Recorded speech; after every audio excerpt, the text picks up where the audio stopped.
Okay, so let's dive into this really fascinating story about Spirit Airlines. You see, the news of a potential government bailout sent the stock absolutely soaring. But here's the twist. What if that so-called rescue was actually designed to make that very same stock completely worthless? We're going to break down how a lifeline for a company can turn into a trap for its investors. And this quote right here, this really gets to the heart of the whole thing. A government deal is designed to save the company's utility, the planes, the jobs, the routes, not the equity, which is the stock that people are actually trading. So how can one single plan be a great move for the government, but a total, complete loss for shareholders? Well, it's all about knowing the rules of this very specific game. And not knowing the rules created an absolute trading frenzy. I mean, just look at this number on the screen.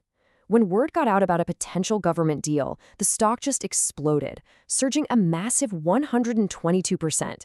Everyday investors piled in, thinking they were getting in on the ground floor of some epic comeback story.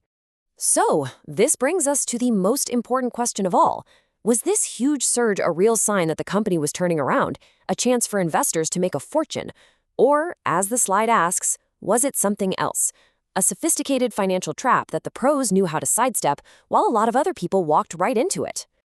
All right, to figure out if it's a trap, we have to go back to the beginning.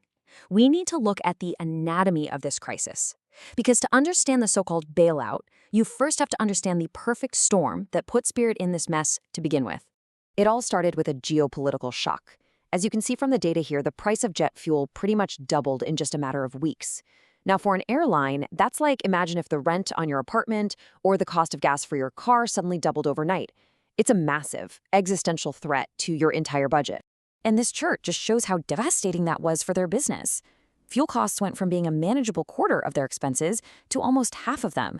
Now, if your entire business model is built on being the cheapest option, on these razor-thin margins, and suddenly your single biggest cost doubles, well, your model is fundamentally broken. It's a fatal blow.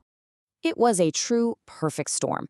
It wasn't just that costs were skyrocketing. Demand for travel was also falling as inflation was squeezing everybody's wallets. This is a classic crisis pattern, really similar to what we saw during Japan's infamous economic storm.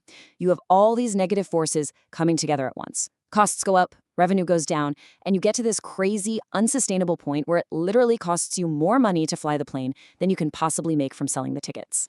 And the storm was so bad that it pushed Spirit into this really rare and dangerous situation known as Chapter 22. Now, this isn't an official legal term you'll find in a law book. It's Wall Street slang for a company that files for Chapter 11 bankruptcy, fails to fix its problems, and then is forced to file for bankruptcy a second time. It's a huge red flag, a clear sign that this is a deeply, deeply troubled business. Okay, so the company is in deep, deep trouble. Now we get to the rulebook. To understand why this is a trap for stockholders, you have to understand the unbreakable pecking order of who gets paid when a company goes bankrupt. This isn't about what's fair or who you think deserves the money. It's about a strict, non-negotiable legal hierarchy. And right here, this is the single most important rule in this entire situation, the absolute priority rule. It is the fundamental law of bankruptcy. And what it means is that all the company's lenders and creditors have to be paid back in full before the common stockholders, that's the people buying shares on Robinhood or whatever, get a single penny. As you can see, stockholders are at the very, very bottom of the list. The best way to think about this is like a waterfall. All the company's value, all the money, it starts at the top. First, that money goes to pay off the super priority lenders who are funding the bankruptcy process itself. Then, whatever's left flows down to the secured creditors. Those are the guys with legal claims to assets like the airplanes. After them, the unsecured creditors get their turn. And only if, and this is a big if, only if there is anything left, after every single one of those groups has been paid in full, does any value trickle down to that final bucket, common shareholders. In almost every major bankruptcy, that waterfall runs completely dry long before it ever reaches the bottom. And as the source material puts it, in no uncertain terms, shareholders are the absolute last in line. They get the scraps. In a company like Spirit that has over $7 billion in debt, the math here is brutally simple. There are no scraps left to get. Okay, So if the rules are this clear and this brutal, why on earth did the stock jump 122% when there was news of a bailout?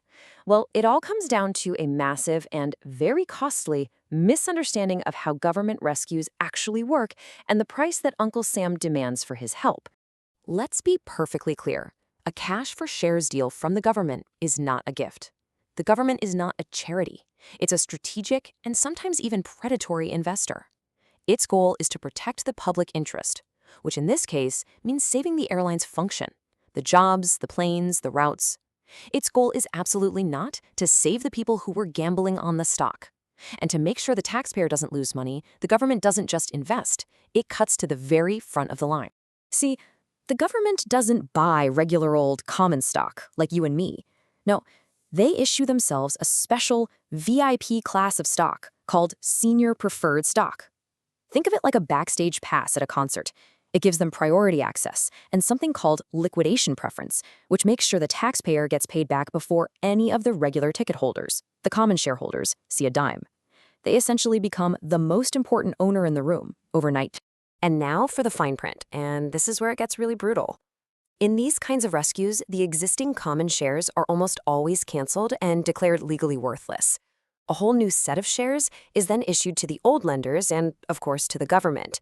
In fact, Spirit's own restructuring support agreement says, in black and white, that 100% of the new, reorganized company will be given to its lenders. The old stock, the one that jumped 122%, is legally scheduled to be canceled, wiped out. So this brings us to the final and, honestly, the most important takeaway from all of this. It's the core distinction that every single investor has to understand when looking at a company in crisis. The fundamental difference between the company and its stock. They are not the same thing. There are two totally separate stories happening here at the same time. The company, Spirit Airlines, might very well survive. The bailout could work, the planes will keep flying, jobs might be saved, and a new, leaner airline could emerge from the ashes. But the survival of the stock is a completely different story. The old shares, the ones trading under the ticker FYYQ, are legally set to be canceled. Their value is going to zero. They will become what's called a ghost security, just a ticker with no company attached to it. So what about that insane 122% surge we saw? What was that? Well, it wasn't a sign of life. It was a classic dead cat bounce, a temporary, totally rational spike in a dying asset's price. It wasn't driven by any change in the company's terrible fundamentals, but by a widespread, collective misunderstanding of bankruptcy law. You know, this is a harsh lesson, and it's captured perfectly by this Warren Buffett quote you see here. The wise investors, we're talking the big institutions, they understood the bankruptcy rules from the very beginning.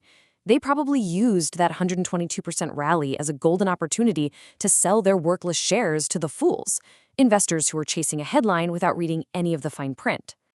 Ultimately, the Spirit Airlines case forces us to ask a really critical question. The brutal truth is that in a bankruptcy bailout, the government isn't writing in to rescue shareholders. No, it's there to foreclose on them.